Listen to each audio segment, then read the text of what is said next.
No one expected what was about to happen when Supreme Court Justice Amy Coney Barrett tried to humiliate actor-turned-activist Liam Neeson in a high-stakes judicial summit. But they had no idea what was coming next. The air was thick with tension. Inside the Senate Judiciary Chamber, transformed into a televised forum on constitutional freedoms, red velvet curtains loomed in the background, marble columns stood like silent sentinels, and the audience, an elite mix of lawmakers, legal scholars, and national press, sat frozen, eyes locked on the stage. At one end of the long oak panel sat Justice Amy Coney Barrett, a conservative powerhouse, sharp-tongued and widely respected for her no-nonsense demeanor. But behind her composed exterior simmered a growing frustration. She saw this celebrity guest as nothing more than a political stunt, someone unqualified, brought in for optics, not substance. Across from her stood Liam Neeson, calm, almost eerily so. Known worldwide for his intense roles and commanding a voice, today he wore a different mask, one shaped by quiet fury.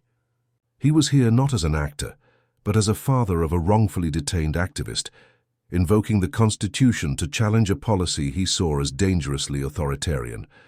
To Barrett, this was an opportunity to assert judicial superiority, to prove that the courtroom wasn't a movie set. But to Neeson, this was war on a different battlefield, one where words were weapons and truth was the only armor. The stakes. Neeson wasn't just defending his son. He was challenging a controversial federal doctrine. If he failed, he would not only lose public credibility, he could doom an entire generation of protesters to silence.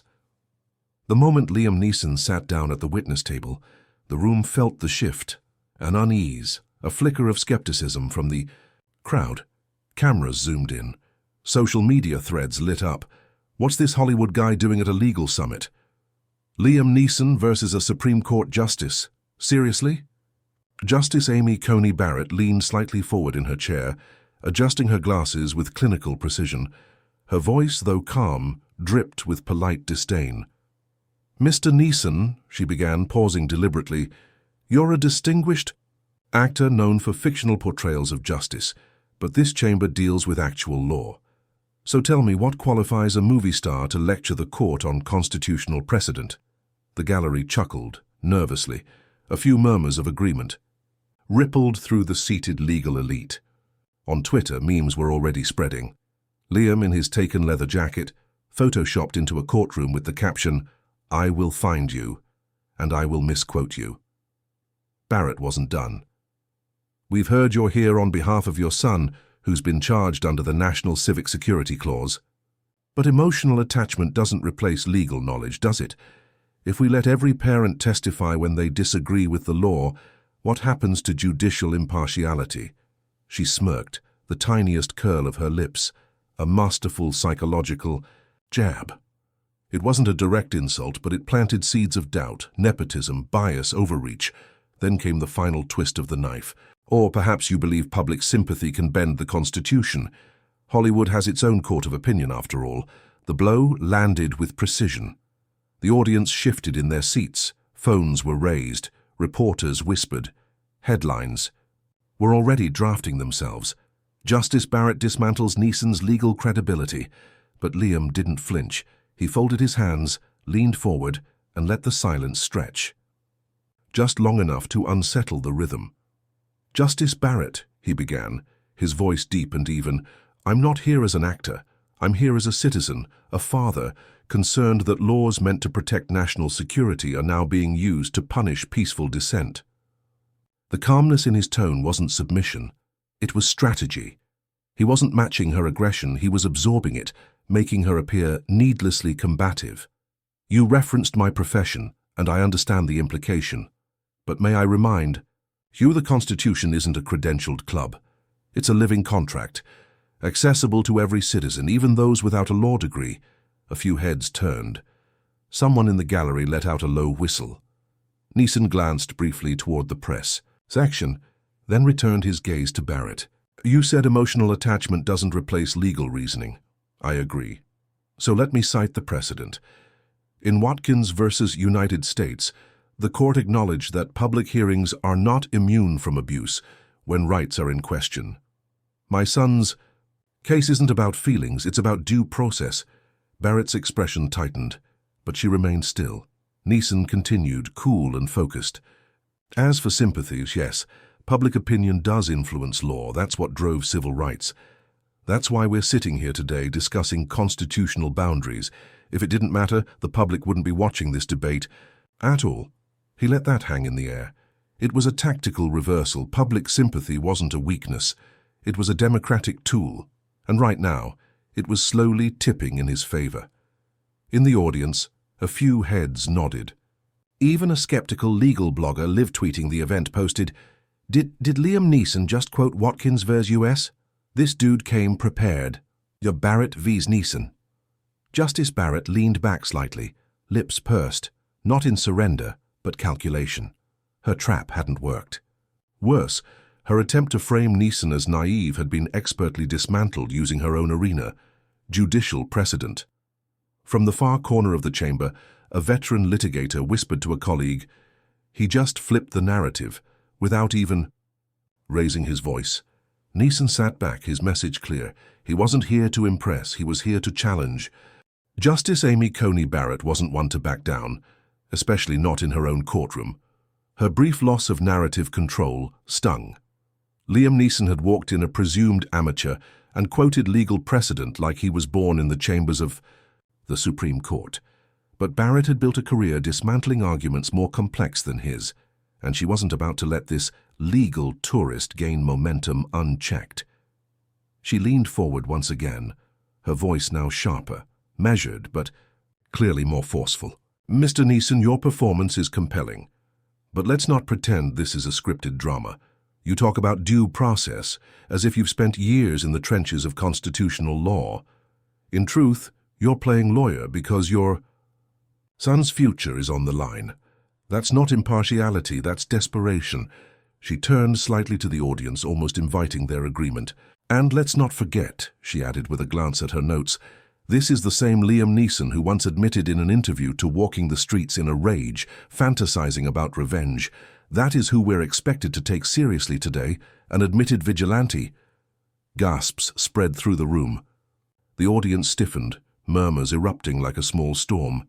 Social media picked it up within seconds. Justice Watch Live. Barrett just brought up that Neeson quote, the one that nearly ended his career. This just turned nuclear. Barrett continued, tightening the noose. You say you're here defending freedom of speech, but are you really defending recklessness? Emotional outbursts? Men who feel threatened and lash out? What kind of precedent would that set if we let emotion overrule law? It wasn't just a jab, it was an attempt to annihilate Liam Neeson's character. The courtroom grew cold. This wasn't about the Constitution anymore. It was about making him crack, publicly and irreversibly. Liam took a breath, slow and deliberate. He didn't argue immediately. Instead, he let the moment burn out, then stood up. Justice Barrett, you're right, he said quietly. I did say something dark years ago, something I deeply regret. It was born of pain, confusion, and ignorance, and I owned it. Publicly, I didn't hide behind a title. I didn't bury it in legalese. I laid it bare. The crowd was still now, silent. But I also learned from it, which is more than I can say for some of the lawmakers enforcing this security clause today. I grew. I took accountability. I faced the public backlash. And yet, I'm still standing here, not as an actor, but as a father. And a citizen who believes redemption doesn't disqualify someone from defending what's right. He walked slowly toward the bench, never threatening, but grounded, measured. My past doesn't invalidate my argument. In fact, it strengthens it, because I know exactly how dangerous unchecked emotion can be. That's why I'm qualified to speak on this, because I've seen what happens when fear overrides thought. And I see that same fear driving the misuse of this law today. Barrett blinked. She hadn't expected him to take ownership and turn it into moral high ground. She was prepared for deflection. What she got was introspection, and then Liam went further. You mentioned my son, implying that I'm here because of nepotism, But my son isn't asking for a loophole. He's asking for the law to be applied justly. And I would stand here making the same argument even if it was someone else's child. He reached into his briefcase and pulled out a printed report, an independent audit of arrests made under the Civic Security Clause. This document, he said, holding it high, shows that 63% of those arrested under the clause were later released without charges, and 78% of them were protesters, not threats. Peaceful, vocal, active citizens. He turned back to Barrett, locking eyes. This isn't about my son. It's about your law, and it's failing the very Constitution it claims to protect. A wave of hushed voices spread through the courtroom. Journalists scribbled furiously. Social feeds exploded. Liberty now. Neeson just dropped facts. 63% wrongful detainment. This clause is a civil rights nightmare. Barrett vs. Neeson. Barrett opened her mouth to interject, but stopped. The tide was visibly turning. One older judge leaned to a colleague and muttered, "He's not here to win sympathy. He's here to hold a mirror to our system." In that moment, Liam Neeson didn't just recover from Barrett's attack. He owned it. He reframed it. He weaponized his flaws into moral clarity, and Barrett knew it. Justice Amy Coney Barrett had been pushed, further than expected. Liam Neeson hadn't just defended his position, he had turned the courtroom into a theater of uncomfortable truth. The audience wasn't just watching now, they were listening, questioning, leaning in, and Barrett could feel it. She leaned back slightly, steepling her fingers. Her face was calm, but behind her eyes was a firestorm of calculations. She had one move left, one legal maneuver so complex, so buried in procedural obscurity, that only seasoned judicial minds could navigate it. "Mr. Neeson," she said slowly, as if luring prey into a trap, "since you've spoken so eloquently about the Constitution, perhaps you could explain this." She pulled out a thick legal binder, over 300 pages. On the cover, subsection, INTIMIDATE Emergency Enforcement Protocols under Civic Stability Act, 2023, redline revisions with constitutional footnotes. The audience stared. Even some of the lawyers on the bench looked uncertain. "You're so confident that this clause is unconstitutional," she said with an icy smile. "But can you walk us through the emergency powers granted under subsection E, paragraph 4b, specifically how it interacts with the imminent threat doctrine as laid out in Justice v. Keller, 1987? A murmur ran through the courtroom. It wasn't just a question. It was a landmine. Barrett had cited a case so obscure, so legally convoluted, that few outside of constitutional law circles had even read it, let alone understood its implications. A court insider live. Barrett just challenged Neeson with the Keller Doctrine. That's the Supreme Court's equivalent of nuclear warfare. Impossible question. Liam paused. He took the binder from the clerk who brought it forward and opened it. He didn't flinch, didn't blink, he simply began reading. The room was dead silent. Every eye locked on him. For 30 seconds he turned pages, nodding slightly. Then he looked up. "Justice Barrett," he said clearly, "you're referring to a doctrine that was overturned in part by Hollinger v. State, 1996. That ruling found that imminent threat could not be presumed without clear and present indicators. And those indicators were redefined by this very court, your court, just 5 years ago under Mendez v. Homeland Security, where it was ruled that preemptive arrests under civic statutes required non-subjective, observable criteria." He paused, raising an eyebrow. "This subsection E you've cited still relies on the original Keller language, not the corrected precedent. So technically the clause as currently written is in conflict with the standing interpretation of the law." Gasps. One of the younger clerks dropped her pen. An older judge muttered, "He's right." Another just whispered, "How the hell? Did he know that?"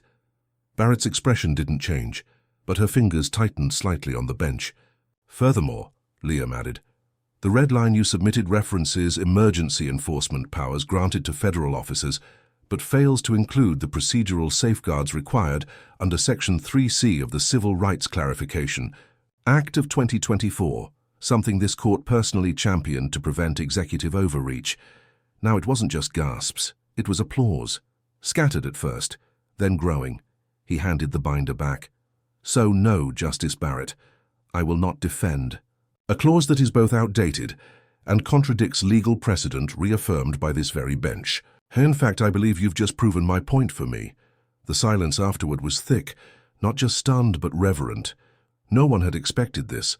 Liam Neeson, the actor, had just dissected one of the most complex sections of modern judicial law with the poise of a veteran litigator. Barrett, meanwhile, looked down at her own notes, and for the first time visibly hesitated. Justice unfiltered, holy. Neeson just shut down the Keller trap. This guy isn't acting, this is real, our legal legend. Always truth wins. That moment when the judge realizes she just handed him the win on a silver platter, and then, just when everyone thought it was over, Liam dropped the final bombshell. Before I entered this courtroom, he said calmly, I consulted with 3 former constitutional law professors, all of whom agreed that if this case escalates, it could open a dangerous door, one where fear legitimizes pre-crime. One of those professors wrote the dissenting opinion in Mendez versus Homeland Security. She said, a government that arrests on suspicion rather than evidence doesn't protect freedom. It replaces it with fear. He paused. That professor was your former colleague, Justice Elena Martinez, and she asked me to tell you something directly. He turned his gaze straight at Barrett. She said, Amy, don't let ambition cloud the oath you took to protect the Constitution. Not interpret it for political convenience. Barrett's breath hitched. A crack appeared in her otherwise impenetrable armor. Justice Amy Coney Barrett had faced aggressive cross-examinations, legal protests and media firestorms, but nothing like this. Liam Neeson had turned her courtroom into a crucible of public scrutiny. And now, under the searing heat of logic, precedent and poise, she was beginning to sweat. She tapped her gavel once sharply. We are not here to entertain philosophical grandstanding, Mr. Neeson, she said tightly. This is a legal proceeding, not a stage for drama. But her voice had lost its usual edge. It trembled, barely. But enough. Enough for the cameras to pick up. Paid Justice watch. Wait, is Barrett trying to change the subject? That's not a good look. I'm backpedaling, arc a legal eagle now. Classic misdirection. She just got schooled on precedent and now she's pretending it's not relevant. Neeson has her cornered. Our constitutional checkmate. Liam didn't miss a beat. He rose slightly from his seat, not aggressively but deliberately. His voice, once measured and calm, now had a sharper rhythm. With respect, Your Honor, he said, you asked about precedent. You invited this interpretation of law. Now that it's revealed an uncomfortable truth, you want to pivot. He turned, not toward the bench, but toward the courtroom audience. The journalists, the legal observers, and the nation watching through live streams. This isn't about me, he continued. It's about the fact that laws are being twisted into tools of intimidation, meant to silence, not to protect. I may not wear a robe, but I've read your rulings. I've studied the footnotes of the laws your court has defended. And I care, because I've seen the price people pay when the powerful rewrite the rules mid-game. The audience shifted. Barrett stiffened. She leaned forward, trying to assert control again. Mr. Neeson, we are discussing a national security clause. Surely you understand the need for discretion in times of elevated threat levels. Discretion? Liam raised an eyebrow. Or unchecked power under the vague banner of fear, because what you're calling elevated threat levels, others might call dissent. The judge blinked. And forgive me, Liam added, walking. A step forward now, commanding the courtroom. But if your argument hinges on just trust us, shouldn't the American people ask, trust who? The same people who quietly buried due process under emergency statutes. Scattered applause. Erupted. Barrett's gavel slammed down again, but weaker now, less authoritative. Order, she said, but even she seemed to hear how brittle her voice had become. She tried again, this time to reframe. Mr. Neeson, she said, you're not a constitutional lawyer. You're not even a plaintiff in this case. Your opinions are respectfully noted, but not authoritative. It was a subtle jab, but in this courtroom, subtlety mattered. Liam smiled. Not arrogantly, but with something even more disarming, certainty. "You're right, I'm not a lawyer, but I've spent the last 2 years sitting beside those who've been silenced, surveilled, or stripped of rights under this clause. I'm here because they can't be, and the only thing more dangerous than someone unqualified to speak is someone too qualified to admit they're wrong." Barrett froze. For a long moment she didn't reply. Truth tied. "Oh my God, that line," Rule Barrett exposed. Reclaim Constitution. This is the shift. Barrett just lost the courtroom. Liam won. In the back of the room, even a few government attorneys exchanged uneasy glances. The scales were tilting. Barrett tried one last deflection, an old standby. "Mr. Neeson, you are clearly passionate, but let's not pretend passion is the same as law. The court operates on facts, not feelings." Liam stepped closer to the bench. He was still calm, but the weight of his words now carried thunder. "Then let's talk facts," he said. "Fact, this clause you defend contradicts 2 Supreme Court rulings in the last decade. Fact, you cited a precedent that was partially overturned. Fact, you introduced a red line that fails to include federally required oversight. Fact, you asked me a question to discredit me, and it ended up discrediting your entire argument." Silence. "And fact," Liam added, pointing to the gallery, "the people are watching and they're not blind anymore." The room was no longer a courtroom. It had become an arena, and the crowd, legal scholars, law students, journalists, concerned citizens, was no longer neutral. They were nodding, murmuring, reacting to every point Liam landed like punches in a prize fight. Liv from court. "This isn't a debate, this is a demolition. Barrett looks done. Your legal knockout." Barrett, usually composed, now shifted papers. Unnecessarily. She wasn't just losing the argument, she was losing the room. Liam let the silence breathe, then delivered one last shot before pausing. "This isn't about who speaks louder, it's about who speaks truth." Barrett looked up. "You've had your moment, Mr. Neeson," she said curtly. "Let's move on." But she knew, even as she said it, that her control of the narrative was shattered. But the final moment of truth, Liam thought to himself, was still to come. The courtroom was ice-cold in silence, but not because the heater failed. It was the tension, thick and stifling. Judge Amy Coney Barrett sat upright on the bench, flanked by clerks who no longer scribbled notes. Their pens had stopped. All eyes were on her. Her authority, once unshakable, now teetered on the edge of collapse. And she knew it. So she did what every powerful figure on the verge of losing control tries to do, she mocked. "Mr. Neeson," she said, tone razor-thin with sarcasm, "we appreciate the lecture on justice. Truly. But the judiciary doesn't operate on Hollywood monologues. This isn't a film set, it's the highest court in the land. And frankly, your emotional display while moving lacks the legal grounding required here." A few gasps. The insult was sharp, a veiled jab at Liam's acting career, reducing his moral argument to theatrics. Liam didn't flinch. He stood still, hands calmly folded, his gaze fixed on her. "You're right," he said softly. "This isn't a film set. If it were, at least there'd be rewrites for the mistakes being made here." The courtroom chuckled nervously. Even some of the federal observers cracked a smirk, but Liam didn't smile. He leaned forward slightly, and this time his voice lowered, not for drama, but for gravity. "You called my words emotional. You're right again, because I feel something you've forgotten in this chamber. Fear. Fear for the single mother whose emails were flagged without cause. Fear for the student who was blacklisted after attending a peaceful protest.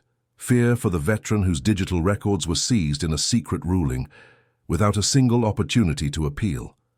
Barrett's expression tightened.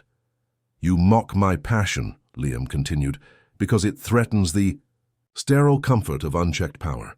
But I ask you, Judge Barrett, what's more dangerous, a man who speaks with emotion, or a system that punishes emotion, labels it disorder, and uses legality as a shield for immorality?"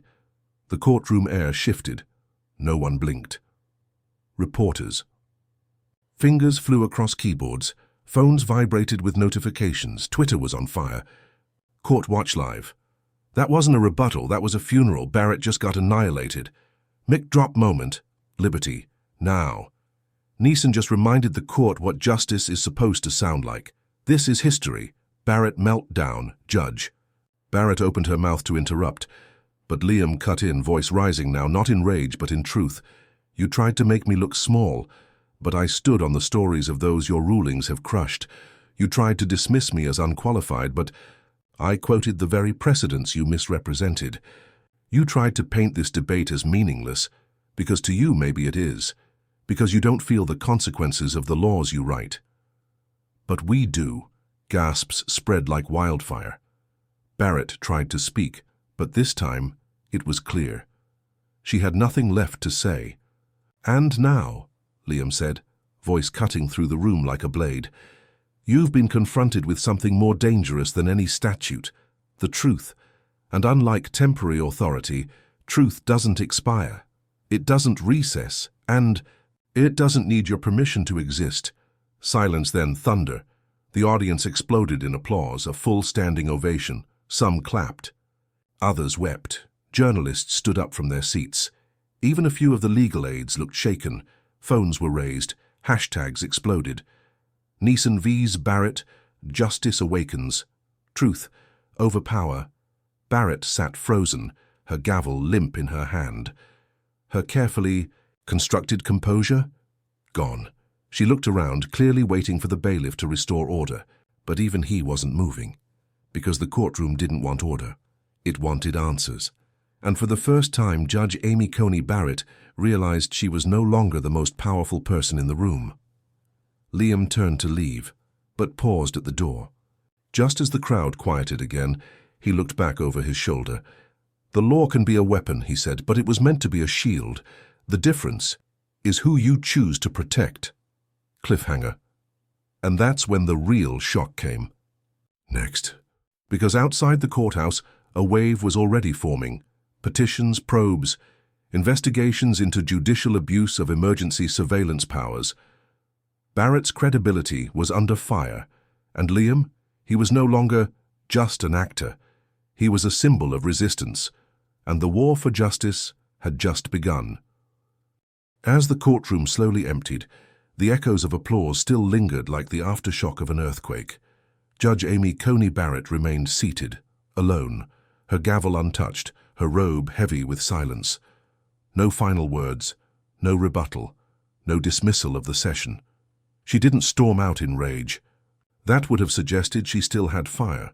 She didn't declare victory, because even she knew the optics had collapsed.